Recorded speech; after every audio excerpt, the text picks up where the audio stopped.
goes to them. Power doesn't exist in a vacuum. If you have less of it, they have more of it, and vice versa. Now, that's the bad news. And I'm here to tell you I'm not running on bad news reasons. I'm here because I'm optimistic, as I mentioned, about our future.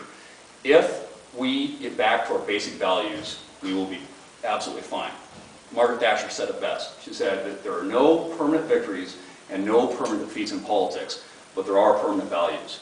And ladies and gentlemen, I'm here to tell you that by returning to those permanent values and using those permanent values as a guidepost to everything we do going forward, this nation will be as strong and stronger than it ever was. What are those permanent values?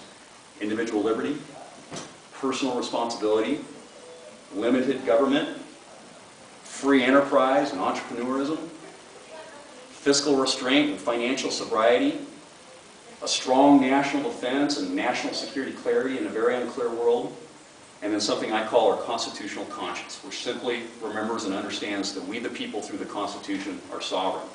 And also remember something that John F. Kennedy, of all people, said during his inaugural address in 1961. He said that the world needs to understand that our rights come not from the generosity of the state, but from the hand of God. That was from John F. Kennedy. So what does that mean? What does that mean? How do we make that work? We've got to elect people that subscribe to those values. And 2010, ladies and gentlemen, is the year. I believe, you heard it before, and you're here because of this, I believe that 2010 is the most important election of our lifetime.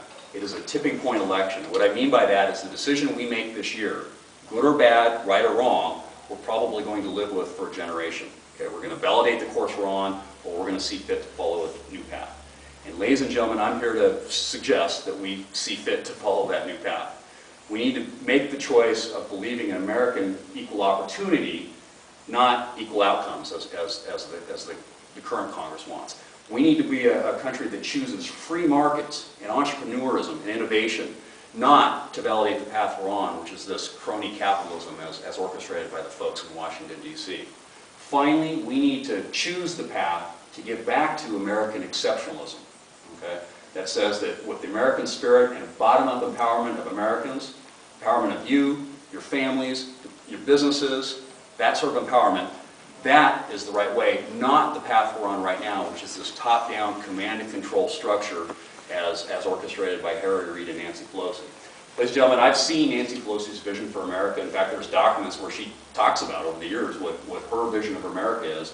After looking at that and after seeing what this Congress is doing, I believe that her vision of America, as validated, if you will, by Kurt Schrader, the man I'm running against, is a downward slope to American mediocrity, and we have to say no. So, I have absolute confidence. Fred could do this last line for me. He's heard it 100 times, but I have absolute confidence we're going to get it right.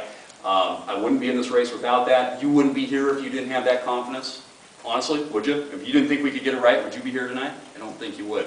And the person who articulated that better than anybody I've ever heard, again, was Winston Churchill. And he said this, and I'll close on this.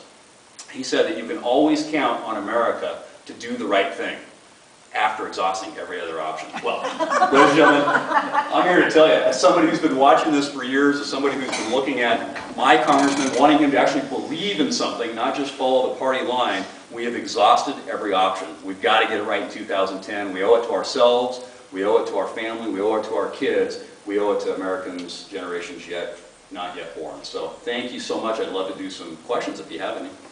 Thank you.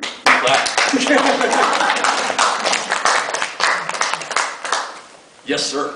What do you think of Woodrow Wilson? League of Nations. I think Woodrow Wilson was an idealist to the point of fault.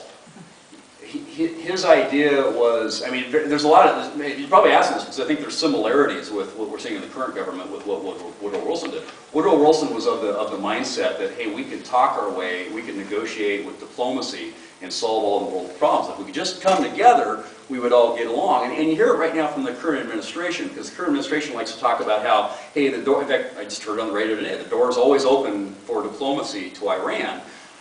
Sounds good. I mean, who, just from a first whimsical thought, who doesn't think that sounds good? But here's the reality.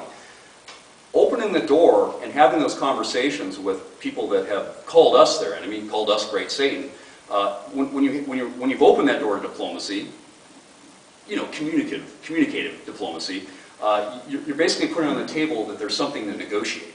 Okay, that means that you and I have something to negotiate, and I have something I'm willing to give to you, and you have something you're willing to give to me. And I have to tell you, when I look at some of these states that the current administration says we need to sit down with, there's nothing we need to yield. There's nothing we owe them. There's nothing we need to yield to them. We're right, they're wrong. Okay, I don't mean that in an arrogant way. I mean that with any test of world standards and morals and norms. We don't want to have that because we don't want to negotiate what we should negotiate with rogue nations like that. So that's a great question. I've never had that question. Anything else? Today, Yes, Ann. this morning, on the very first thing I heard was about the congressman who, over in the East Coast in Washington, I guess they were in a lumber yard or something like this, about 12 of them, with a thing that sort of mimicked Newt Gingrich's contract with America. Oh yeah. Have you heard about that? And how do you feel I've about heard. it? I've been hearing. Great question. So Diane's asking. The Republicans have been talking for a long, long time about issuing a statement of values and policies that would sort of be a comprehensive guide that America, maybe not individual candidates in individual districts, but as a guide for America, sort of say, hey, if we elect a Republican Congress in 2010, here's some of the guideposts that we'll have. I actually read it today. I had the chance. In fact, it's in my car, all marked up. I read it. I like it. Because basically what it says is, it goes back to the points I made earlier. It talks about individual liberty, personal responsibility, free enterprise, spend less, financial sobriety, get our arms around the budget. It talks about congressional reforms, which I like. It talks about getting Congress back to a deliberative body, and it hasn't been a deliberative body. I mean, the U.S. House used to be the greatest deliberative body in the world, where even the minority had a voice. Even the minority could put amendments up and make the process better, and that's completely gone away. You've got one-party command and control rule right now. It doesn't even look like Congress. It looks like a parliament. It looks like a rubber stamp parliament for the guy that's in power. It looks more like something you'd see in Europe rather than what our Constitution has prescribed it to be. We need to get back to what our Constitution says our Congress is supposed to be. First, one of the three branches of government, but first among equals. I mean, the first noted in the Constitution, a check and balance over the other branches of government. Right now, you don't have a check and balance in Congress. You have a rubber stamp for the administration. Yes, sir?